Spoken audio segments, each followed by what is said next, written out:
There she was, her hands on his chest, laughing like I never existed. I stood frozen, gripping the edge of the curtain, as my world came crashing down. Her head was tilted back, her smile wide, and he, this smug excuse of a man, sat there with his arms casually wrapped around her waist, as if mocking everything I thought we were. My chest tightened, a cold numbness spreading through me. My worst fear wasn't a suspicion anymore. It was real, right in front of me. Months of doubt, sleepless nights, and second-guessing every thought all boiled down to this moment. The woman I loved, the one I vowed to protect and cherish, had chosen to sit on another man's lap, laughing as though I didn't exist. Around me the party buzzed on, oblivious.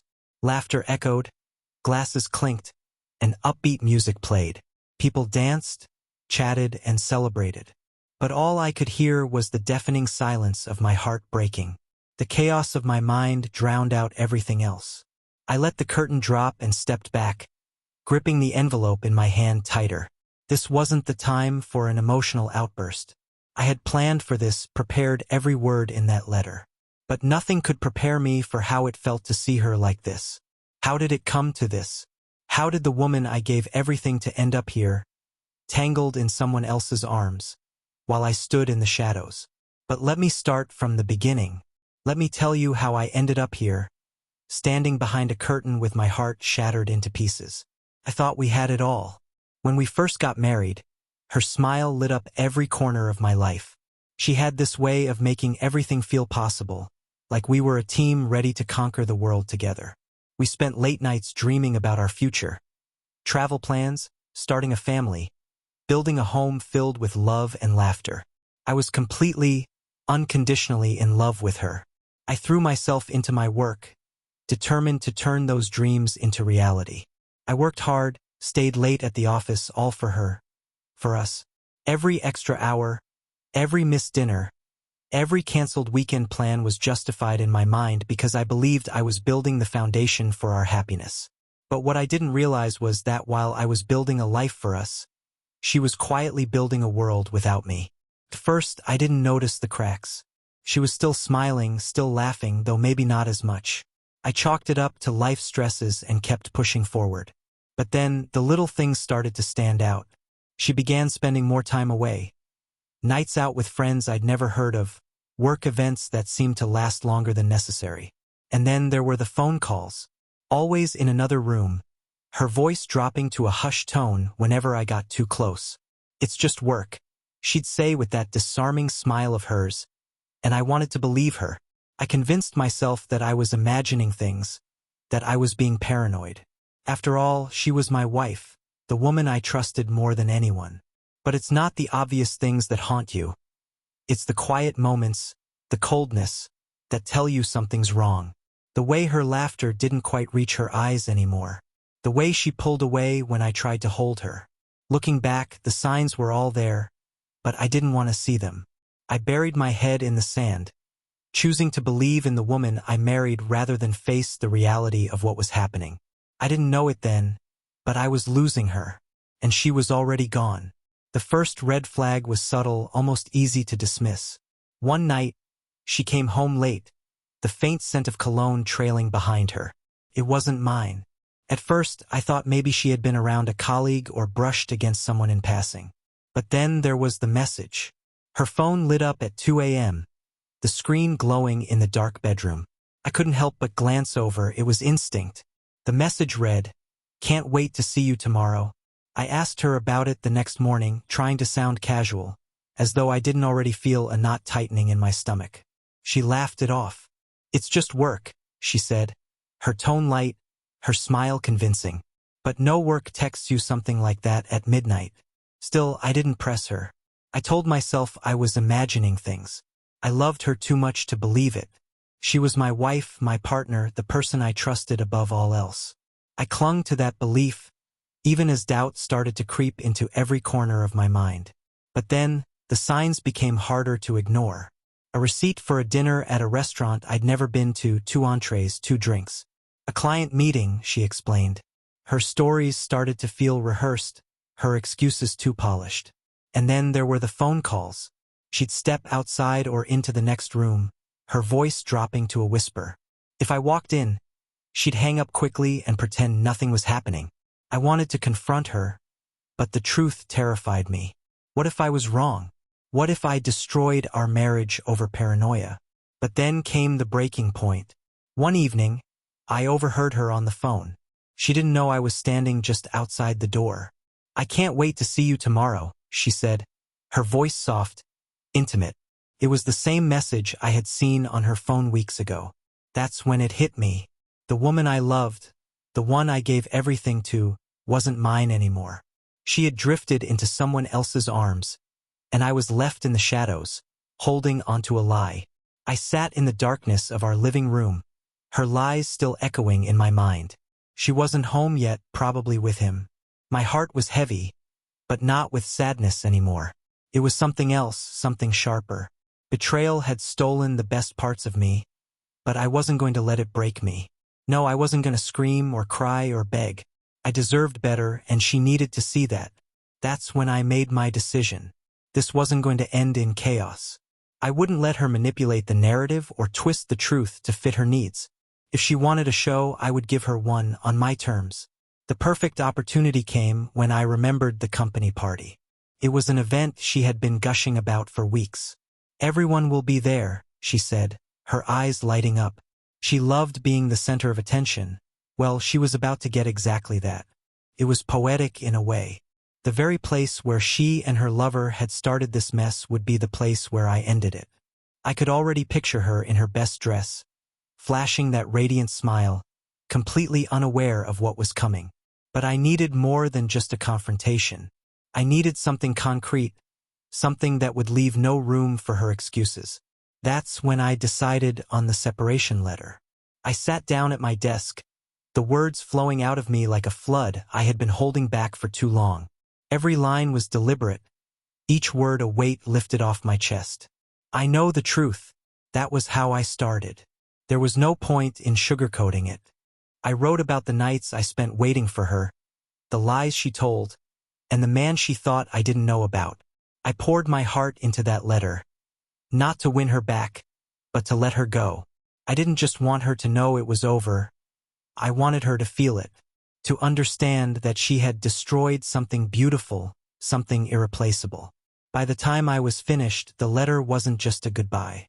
It was my declaration of freedom. I folded it carefully, slid it into an envelope, and sealed it with a calm I didn't know I possessed. The party was a week away. I spent every day rehearsing what I would say, preparing myself for the moment I handed her the letter. I envisioned her reaction. Shock, guilt, maybe even regret. But none of that mattered anymore. This wasn't about her.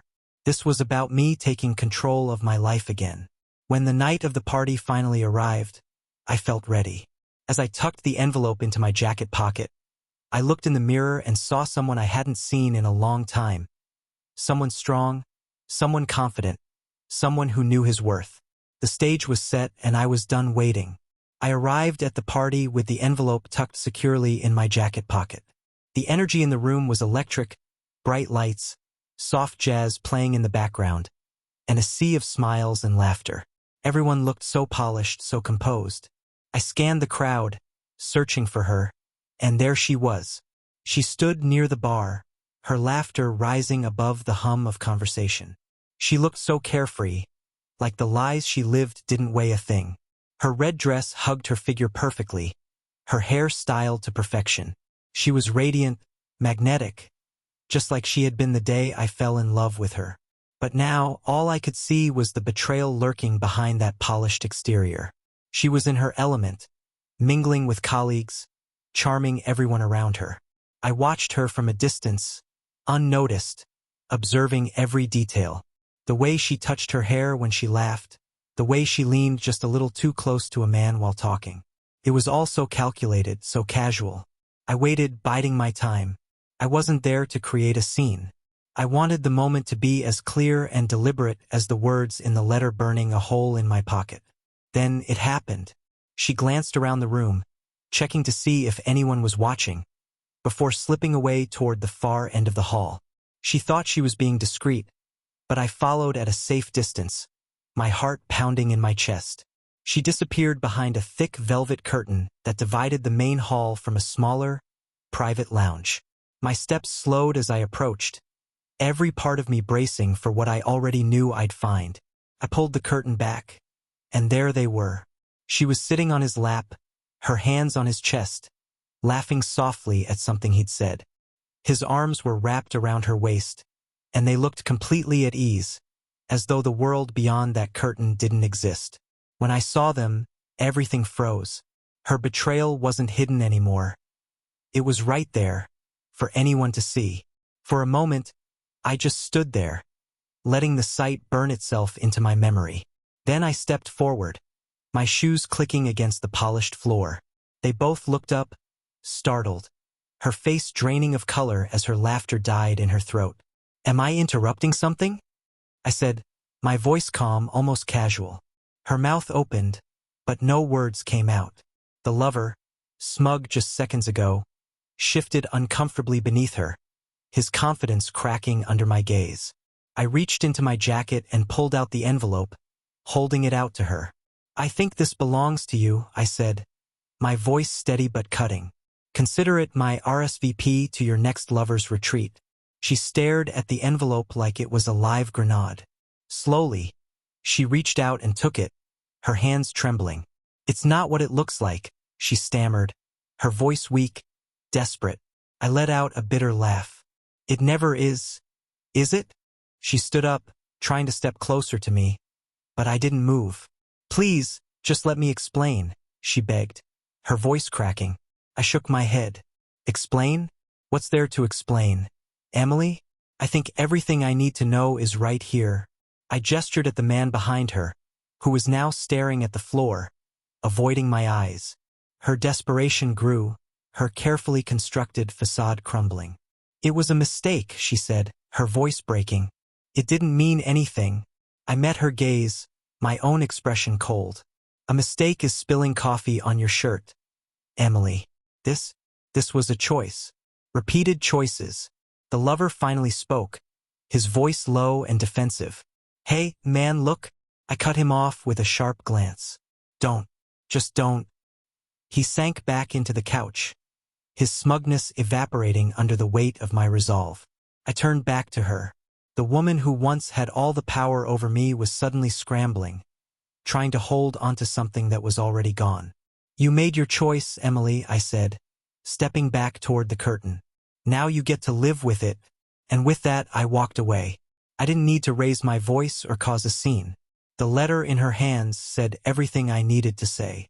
As I stepped back into the party, the noise and light washed over me. For the first time in months, I felt a strange sense of peace. It was over and I was free. I walked out of that room with my head held high. The noise of the party wrapped around me as if nothing had happened. But inside, I felt like I had just stepped out of a storm. My heart ached.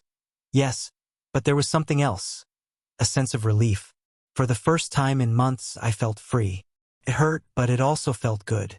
The air outside was cold and biting, but it cleared my mind. I stood under the night sky for a moment, letting it all sink in. I had done what I came to do. I had confronted the truth, faced her lies, and walked away on my terms. The man I was when I entered that party wasn't the same man who walked out. As for her, I knew the fallout would be swift. It turns out, her lover wasn't as charming once everyone knew the truth. The whispers started before I even left the party, spreading like wildfire among her colleagues. She thrived on appearances, and now that perfect image was shattered. I wasn't sure if she'd lose her job, her friends, or her reputation, maybe all three, but that wasn't my concern anymore. What mattered was me. For so long, I had lost myself in trying to make her happy, in believing in a future that no longer existed. Now I had a chance to rebuild, not for her but for me. It wasn't just about leaving her. It was about finding me again. I started making plans that night, little steps toward a future I could control. A gym membership, a new book to read, even considering moving to a new place. Each step, no matter how small, was a step toward reclaiming my life. Sometimes, the greatest strength you can show is the strength to walk away. I learned that trust isn't just about the other person. It's also about trusting yourself enough to know when to let go. Love, when it's real, builds you up. When it's not, it breaks you down. To anyone listening to my story, I want you to remember this. Your worth isn't determined by someone else's actions. Sometimes the best revenge is walking away with your head held high. And if you think this story was wild, just wait for the next one on Unheard Stories. Because as I've learned, betrayal doesn't end with me. It's everywhere, and every story deserves to be told.